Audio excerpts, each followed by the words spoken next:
23rd, I'm Tim Ryan. And I'm Brandon Todd in for Lauren this morning. Well, the murder trial begins today for fired Dallas police officer Amber Guyger. We have team coverage at the Frank Crowley Courts building in downtown Dallas. A prayer vigil begins in a couple of minutes. Dan Godwin will have that. First, though, we go to Shannon Murray with details on what we could expect on day one of this trial.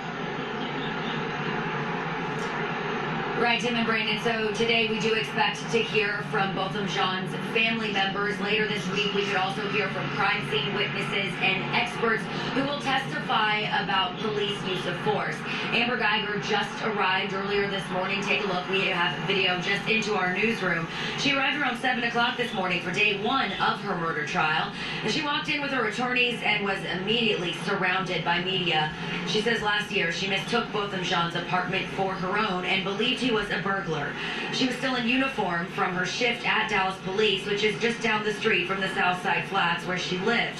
Attorney Russell Wilson is a former prosecutor not associated with this case. He expects Guyger's history and training with DPD to be a focal point for both sides. One of the keys to her defense is probably going to be, this is what you're trained to do. And that'll probably also be a point for the prosecution as well.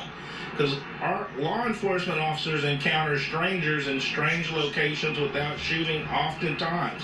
So I think both sides are going to focus on the training, one with the eye toward it being defensive, and one with the prosecutor saying you can make better decisions under stressful situations. Cell phone video shows Guyger pacing on the phone, calling for help after killing her upstairs neighbor. And that 911 call is also expected to be key evidence during this trial that's expected to last 2 weeks.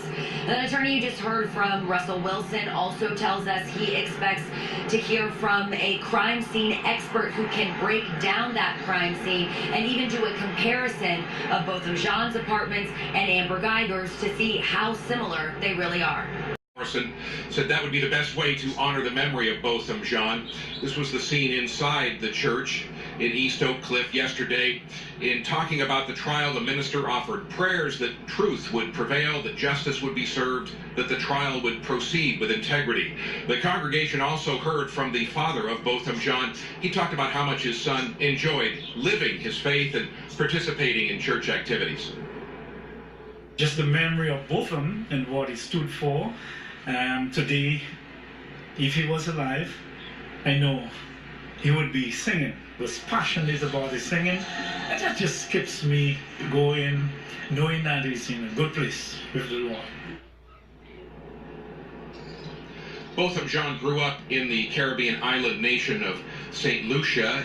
In Dallas, he worked at the accounting firm of PricewaterhouseCoopers. He would have turned 28 years old next week.